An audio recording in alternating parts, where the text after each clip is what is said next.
I love reading, and I always have.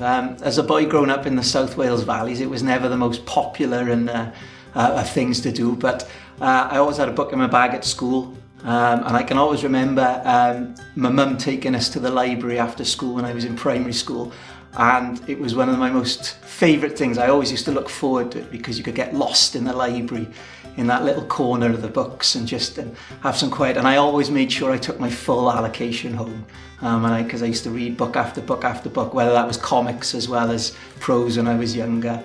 My book choice, it's not a book, it's a series of books, so I've cheated really. It's the Wheel of Time series by Robert Jordan. I first found the book when I was probably 13 or 14, book one, which is called The Eye of the World. And it's a series about three young men from a very rural background, and it's set in a world of magic where thousands of years ago, both men and women could touch the power and wield this magic together, and they did wondrous things, and there was a society where nobody was hungry, there was no war. But then a group of men and women, they found the Dark One, who's obviously the bad guy in all of this. And the Dark One tainted the power that men can use. So if men use this magical power, they go mad and destroy everything. So women in this world are the force and the power.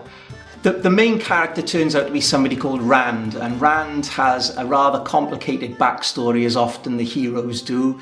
It turns out that he was an orphan, so the parents he thought were his parents are not his parents.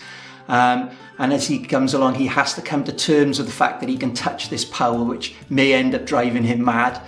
So he doesn't want to use it, but he's been prophesied as being something called the Dragon Reborn, the person who will save the world and destroy it all at the same time. So lots of this focuses on Rand's struggles with his should he, shouldn't he touch the power, use the power. It's a fairly traditional story in that you've got one hero. But what I really love about it is that the character arcs for the three main characters start to merge with others. And so you have this development of how they can become changed from these young, naive farm boys into these world leaders and these world powers.